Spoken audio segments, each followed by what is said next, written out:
Salve, salve, meus amores, tudo bem? Aqui é o Dr. Edis mais uma vez, conversando com vocês. Vocês que já me seguem há algum tempo nas minhas redes sociais, sabem que eu sou professor, eu sou enfermeiro, nutricionista esportivo, sou terapeuta integrativo, coach.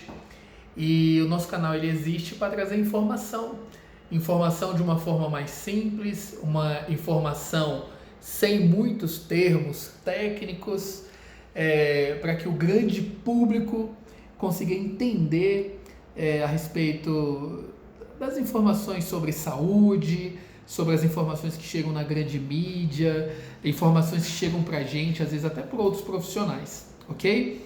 Então, a nossa intenção aqui é somente, exclusivamente informar. Hoje, eu venho trazer aqui uma informação para você a respeito da portaria número 33 do GDF, do Governo do Distrito Federal, portaria tal que foi publicada simplesmente atendendo o que a lei já diz a respeito da possibilidade, a atribuição do enfermeiro em prescrever medicações, algumas medicações. Bom, isso me tocou, me impactou um pouquinho. Eu já vinha pensando em fazer um vídeo a respeito disso, mas o que me causou mais impacto foi eu estar no sábado, numa feirinha, na porta da minha casa, e ouvir uma pessoa sentada assim, comentando, falando sobre esse tema. É impressionante o alcance da grande mídia, né? E essa pessoa falando ali, sendo enfática em dizer que concorda, que assim, não com a portaria autorizando que os enfermeiros prescrevam, mas com o que aconteceu logo depois, que foi o Conselho de Medicina rebater e questionar essa portaria, dizendo que os enfermeiros não têm capacidade ou capacitação para prescrição medicamentosa, que isso é algo exclusivo deles, que não deve ser feito por enfermeiros. E essa pessoa estava ali na feira falando exatamente isso, concordando com os médicos, com os médicos, eu não vou nem dizer com os médicos, porque hoje eu trabalho com médico e com uma mentalidade totalmente diferente, uma mentalidade mais multiprofissional e que entende e que acompanha verdadeiramente a formação de outros profissionais a nível acadêmico e sabe a capacidade ou não desses profissionais de exercer determinadas atividades. Essa pessoa, que eu acredito influenciada pela mídia ou por algum comentário feito, ou até mesmo pela sua vivência, ela estava ali dizendo que realmente os enfermeiros têm que se colocar na posição deles, que quem prescreve é médico, que não sei o que, aquela coisa toda. Bom, olha só, pessoal, primeiramente, se você acha legal os meus vídeos, compartilhe. Meu canal está lá, Terapeuta Edis. No Instagram eu estou como nutricionista esportivo, tudo junto, _Edis. Sempre tem um post, sempre tem alguma coisa lá, eu acho que vocês vão gostar, sobre nutrição, enfermagem, sobre a questão dos treinamentos, coach, cursos que a gente ministra pelo Brasil afora. Eu tenho certeza que você vai gostar, tá bom? Entra lá, Nutriesportivo _Edis, ou lá no canal no YouTube, Terapeuta Edis. Eu tenho certeza que você vai gostar dos nossos vídeos lá, tá bom? Pessoal, olha só. Voltando aqui ao nosso assunto. Então, aí o GDF vem, faz uma portaria, nada demais, nada para agradar a categoria dos enfermeiros, porque na verdade seria simplesmente para atender o que a lei já diz, para atender exatamente o que o nosso conselho já diz, porque o enfermeiro tem uma série de atribuições, são privativas dele, e que eles possuem sim capacidade, através da sua formação, de exercer determinadas atividades. Então, o que aconteceu foi isso. Houve o lançamento de uma portaria, a portaria número 33, foi comemorado por uma parte da categoria. Logo após, houve um questionamento do Conselho de Medicina, e aí a gente começa a observar e perceber a força política que esse grupo tem. Porque logo depois saiu uma outra nota dizendo que o GDF estava suspendendo essa portaria. Bom, olha só, eu vou dizer algumas coisas aqui para nossa reflexão. E reflexão primeiramente da nossa categoria. Você que é enfermeiro, ok? Primeiramente o seguinte, a gente precisa entender muito bem a diferença entre competência e atribuição. Eu vejo alguns colegas da enfermagem dizerem o seguinte: eu até concordo com essa coisa de não liberar prescrição medicamentosa porque é mais uma atribuição para o enfermeiro. E esses colegas, eles dizem isso pela sua vivência e muitas vezes aquilo que eles têm percebido no comportamento do mercado. Por exemplo, vocês sabiam que mesmo sem essa portaria número 33, os enfermeiros que compõem a equipe estratégia de saúde da família, que estão aí nas unidades básicas de saúde, nos centros, nos postos de saúde, eles podem prescrever uma série de medicações que muitas vezes você, que é o usuário, vai até essas unidades básicas, vocês são atendidos, são ouvidos por alguém da equipe de saúde, não necessariamente um enfermeiro, mas é feita uma escuta do seu problema, colhido ali a sua queixa principal. Você vai para o atendimento e dependendo do problema que você tiver, o enfermeiro, ele vai diagnosticar, vai prescrever e você não vai nem chegar na terceira etapa, que seriam os médicos. Os nossos colegas médicos ficam com aquelas doenças mais complicadas, aquelas intervenções que requer atribuições que já são privativas deles. E são muitas as medicações, são várias as medicações que os enfermeiros já podem prescrever na unidade básica.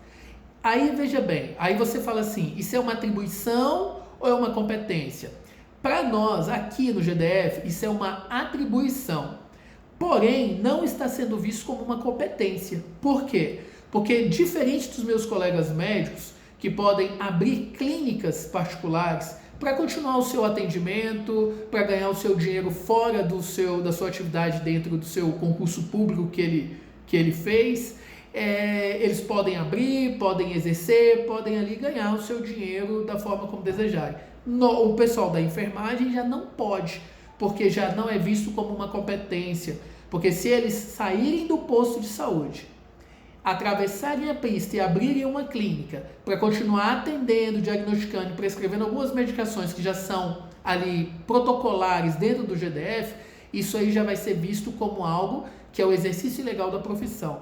Que coisa mais sem lógica, você consegue perceber isso? Isso é completamente sem lógica nenhuma. Aí sim, o profissional está sendo visto como, nessa atuação, como uma atribuição para ele, não como uma competência. Ele não tem a competência para exercer isso fora da limitação dos portões da unidade básica de saúde. Que coisa louca, não é verdade? Aí você pode me perguntar assim, tudo bem, Edson, mas olha só, os enfermeiros estão sendo mal formados, nós temos muitas faculdades aí pelo Brasil afora, formando profissionais de enfermagem de uma forma muito duvidosa. Nós temos aí faculdades de enfermagem que trabalham de forma híbrida, os alunos vão lá só para as aulas presenciais de laboratório, faz o curso online, isso acontecendo também nas escolas técnicas. Aí você pode me dizer isso e eu vou concordar com você, que esse profissional talvez não tenha a competência para estar trabalhando com esse tipo de situação.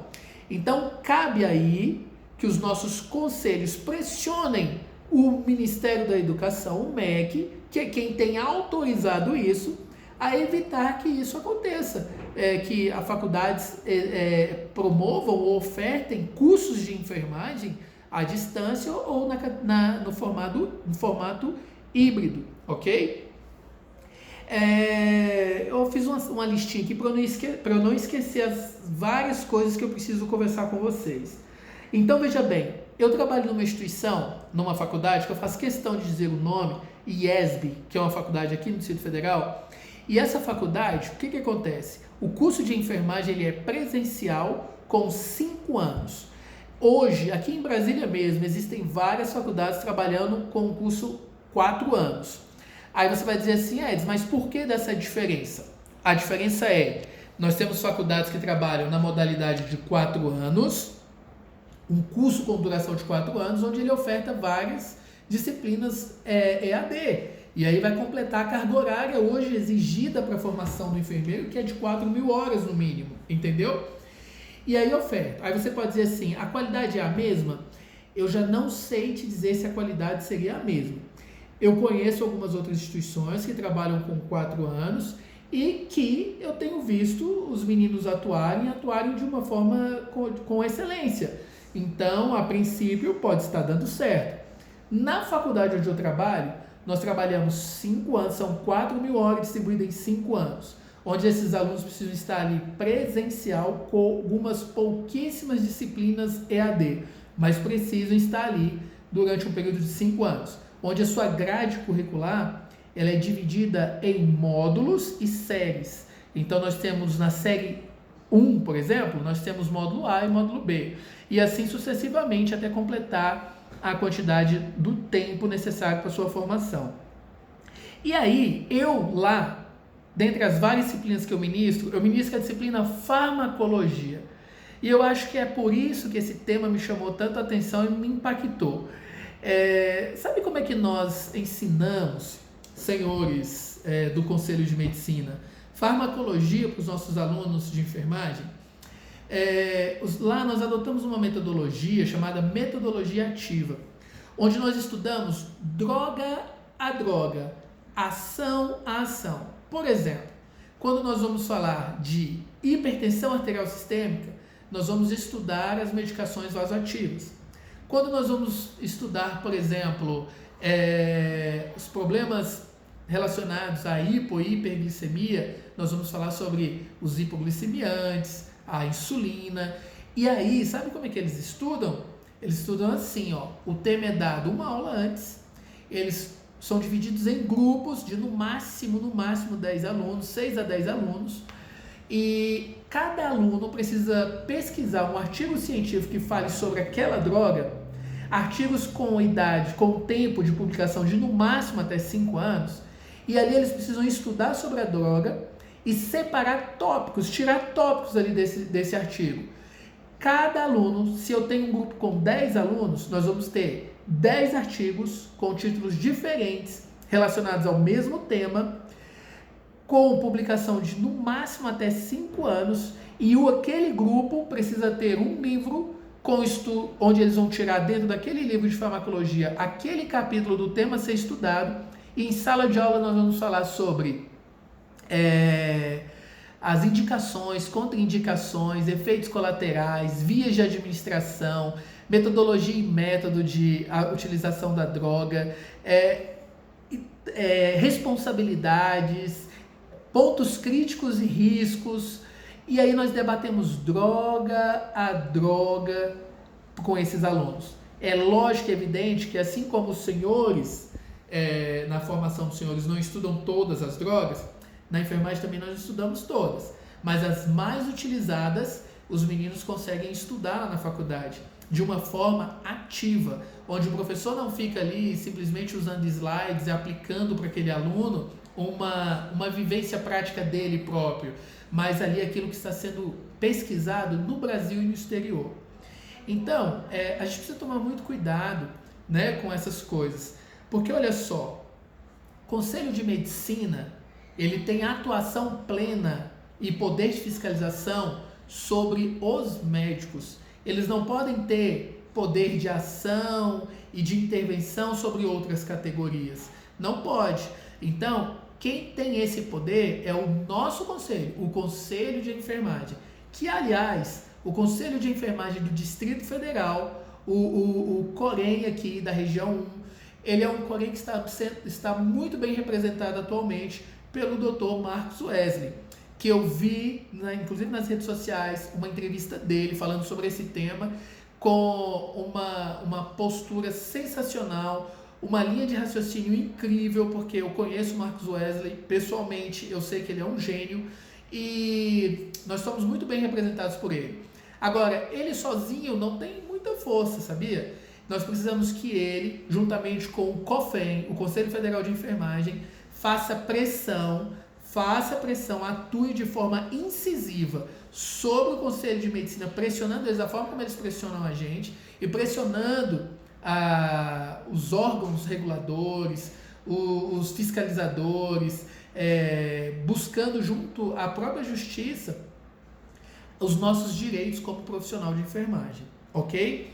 Bom, olha só, Então eu falei sobre a atenção primária, falei sobre a formação, como é feita a formação hoje, pelo menos aonde eu trabalho, eu falei sobre a portaria, e aí vem a nossa última linha de raciocínio para que você venha refletir sobre isso. Até quando a categoria de enfermagem vai ser submissa à categoria médica? Veja bem, eu trabalho com médico, respeito meu colega médico, respeito a sua posição como profissional, mas eu exijo, eu nem peço, eu exijo que ele também me respeite como profissional e sobre a minha posição, sobre a posição em que atualmente se encontra a minha categoria. Certa vez, num grupo do WhatsApp que eu tenho de terapeutas, eu conversando e debatendo com outros profissionais, um médico que não é de nacionalidade brasileira, é de uma outra nacionalidade, ele disse o seguinte, ela fez a seguinte declaração com uma situação que eu coloquei lá. Ele falou que enfermeiros são meros executores de prescrição médica e que se quiserem prescrever, que façam medicina. Então veja bem, é lógico e evidente, eu milito contra isso, contra essa posição, vocês já me conhecem. A gente, de forma bem assim, não discutindo, mas debatendo, mas de forma dura e incisiva, dizendo para ele que esse não é um raciocínio lógico, que ele está completamente fora de contexto. Porque em países desenvolvidos nós temos uma atuação da enfermagem muito eficiente. Ok? Nós temos uma atuação dos enfermeiros em áreas que aqui no Brasil ainda não podemos, atuando na área de anestesia, da parte de anestesia, de prescrição de algumas medicações, até mesmo diagnóstico de alguns tipos de doenças e execução de alguns protocolos. Então, olha só, sabe por que os médicos têm tanta força, o Conselho de Medicina tem tanta força, pessoal? Porque eles são bastante corporativistas. Chegou a hora da categoria de enfermagem se unir mais e ser mais corporativista do ponto de vista positivo, ok? Precisamos avançar como outras categorias têm avançado. Vocês já perceberam como a categoria dos odontólogos avançou? Dos fisioterapeutas avançaram? Dos veterinários, como eles avançaram? Então, a gente precisa nos unirmos mais, exigirmos mais dos nossos representantes, cobrarmos mais do nosso conselho regional, federal.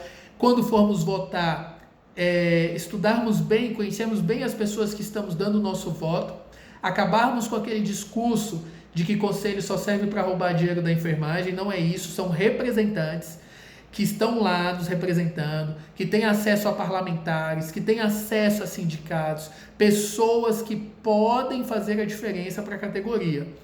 Ano que vem vai ter eleição aqui para o Corém, né? Então chegou a hora da gente pensar um pouco mais, agirmos de forma mais inteligente para que a nossa categoria ganhe força. A enfermagem está gravemente ameaçada, tá bom? A ser sujeita a uma submissão eterna aos médicos. Prestem atenção no que eu estou dizendo, ok, pessoal? Vamos pensar bem, trabalharmos de forma mais unida, estudarmos mais, exigirmos uma formação com excelência para que a gente consiga alcançar e conquistar um espaço no mercado que está aí nos esperando, ok? Pensem nisso. Eu espero que as minhas palavras te motivem a buscar soluções, a estudar mais, a fortalecer mais a sua categoria, e não para desmotivar. Não é isso, tá bom? Nós temos potencial para isso, para avançarmos um pouco mais, ok? Você tem direito de abrir a sua clínica, você tem capacitação sim de definir protocolos, de prescrever algumas medicações dentro daquilo que está protocolado em portarias pelo Ministério da Saúde, resguardado por lei, aquilo que é atribuição, capacitação do enfermeiro. Ok, pessoal? Fica aí a minha dica, a minha posição, e vamos que vamos. Vamos continuar firmes, lutando. Enfermeiros estetas, nós estamos de olho também, tá bom? De novo, o Conselho de Medicina entrou com uma liminar impedindo a atuação dos enfermeiros estetas, mas eu tenho certeza que os nossos representantes estão aí atentos, lutando, correndo atrás, e em breve, muito em breve, a gente vai derrubar isso aí também, ok? Fiquem com Deus, beijo no coração do professor Edson.